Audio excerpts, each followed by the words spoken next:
नमस्कार मित्रमंडळींनो, आपल्या चॅनलवर नवीन असाल तर चॅनलला सबस्क्राईब करा. तर आजच्या भागामध्ये घडतं असं, इकडे आता सगळे तिथे जो धैर्य आहे त्याला खूपच त्या डॉक्टर लोकांचा राग येतो आणि धैर्य आता त्या डॉक्टरची काही तो म्हणतो की हे बघा, तुम्ही फक्त चौघं 4-5 जण आहात आणि आम्ही किती जण आहोत. एवढे सगळे पेशंटचे नातेवाईकांना आम्ही सगळेजण आतमध्ये जर गेलो ना तर तुमचं काही खरं राहणार नाही मग. नाहीतर आम्हाला आतमध्ये जाऊ द्या. आणि डॉक्टर नाही म्हणतो तर धैर्य त्याचा हात धरतो, हात पिरगळतो आणि त्याला हाणतो. तर तो म्हणतो की जाऊन देतो की नाही, तर तो म्हणतो की हो बघा, आमचे वरचे मोठे डॉक्टर येत आहेत तिथे, थांबा थोड्या वेळ, फक्त अर्ध्या तासात येतील ते. तर तो म्हणतो की अर्धा तास करून आम्ही किती वेळ थांबायचं, आमचे पेशंट आहेत आतमध्ये, असं धैर्य म्हणतो. तर ते म्हणतात की हो थांबा ना पण.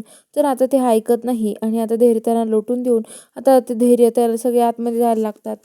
तर लगेच दुसरीकडे पेशंट हलवतात सगळे आणि इकडं जो सावीचे वडील असतात ते विनवण्या करत असतात, म्हणत असतात की हे बघा, मला माहीत नाही आहे, मला फक्त या सगळ्या पाठीमागचा कोणता डॉक्टर आहे ना तो इथे आला पाहिजे, मला त्याला भेटायचं आहे, असं म्हणत असतो. तर इकडं धैर्यचं हे सगळं बघून सावीच्या बाबांना पण आश्चर्य वाटतं. तर आता जे मीडियावाले असतात, मीडियावाले तिथे येतात आणि आता ते धैर्यला प्रश्न विचारायला सुरुवात करतात. म्हणतात की हे बघा धैर्य सर, तुम्ही काय तुमचं म्हणणं सांगा बरं, हे सगळं चुकी आहे ना डॉक्टरांची, डॉक्टरना कळत नाही का, अहो पेशंटकडे लक्ष द्यायचं त्यांना समजत नाही का. तर आता धैर्य म्हणतो की हे बघा, ही सगळी चुकी त्या डॉक्टर लोकांची आहे, त्यामुळे आपण आता काहीच नाही करू शकत.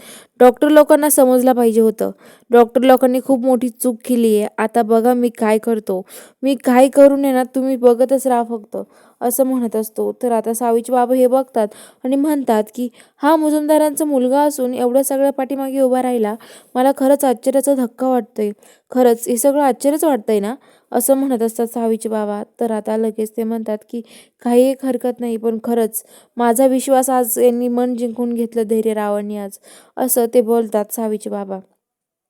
आणि इकडे आता धैर्यला ती सावीन ते शांत करतात आणि तिथे बसवलेलं असतं. सगळे पेशंट दुसऱ्या हॉस्पिटलमध्ये हलवतात तिथून आणि आता धैर्यला सावी म्हणत असते, धैर्य शांत व्हा, काळजी करू नका तुम्ही. कारण धैर्य इकडे हाणत असताना सावी धैर्य सगळ्या त्या माणसाला हाणत असतो, पण इकडे सावीला खूप त्रास होतो. सो तिच्या बाबांचा हात पकडून तिला पकडून ठेवते, कारण की तिला त्या जे आतंकवादी असतात त्यांनी मारलं होतं धैर्यला, त्यावरचं सगळं आठवायला लागतात. त्यामुळे आता सावी पूर्ण घाबरलेली असते. धैर्य त्याच्याजवळ बसते, धैर्यला ती शांत करते, म्हणते धैर्य तुम्ही काळजी करू नका, सगळं काही व्यवस्थित होणार आहे, असं म्हणते. तर ते म्हणतात की हो तू सावी शांत, हे बघ सावी, तू काळजी करू नको, तू शांत हो, असं म्हणत असतात. तेवढ्या तिथे सावीचे बाबा येतात आणि म्हणतात मी एक बोलू का, हे बघा मला तुम्हाला काहीतरी सांगायचं आहे, हे बघा तुम्हाला मी हे सांगतोय ना ते खरंच खूप महत्त्वाचं आहे. माझा धैर्यराव, खरंच धैर्यराव तुमच्यावर विश्वास नव्हता, पण तुम्ही माझं मन जिंकलंस. तुम्ही जे न्याय मिळवून दिला ना हॉस्पिटलमध्ये आणि न्यायाविरुद्ध लढलात ना, मला ही गोष्ट खूपच आवडली, खूप म्हणजे फारच आवडली आहे ही गोष्ट, खरंच तुम्ही चांगलं केलं आहे, असं म्हणतात सावीचे बाबा. तर आता धैर्य म्हणतो की हो खरंच.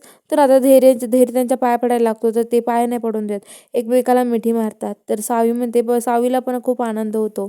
आता इकडं जो भास्कर आहे ते हे सगळं चोरून बघतो आणि त्याने चोरून बघितल्यावर तो म्हणतो की हे सगळं काय झालं, ते सावीच्या बाबांनी विश्वास ठेवला की काय धैर्यवरती, आता मला लवकर आईला फोन करून हे सगळं कळवायला हवं. तो दामिनीला फोन करतो आणि म्हणतो आई, तुला माहिती का धैर्यने आज काय केलंय ते, अगं धैर्यने काय केलंय ना तुला मी पाठवतो बघ ते तू, आणि धैर्यचा व्हिडिओ पाठवतो तिला. तर ती बघते आणि म्हणते की धैर्यचं काय चाललंय हे सगळं, आता धैर्यसमोर आपल्या चेहरा येण्याआधी भास्कर आपल्याला काहीतरी करावं लागेल, असं म्हणत असते. तर भास्कर म्हणतो हो ना आई, काहीतरी करावंच लागणार आहे आपल्याला लवकर, असं म्हणतो. आणि इकडे आता सावीचे बाबा धैर्य आणि सावेल त्यांना घेऊन त्यांच्या घरी येतात. चला बघूया पुढील भागात नक्की काय ट्विस्ट असणार आहे, बघायला चॅनलला सबस्क्राईब करा.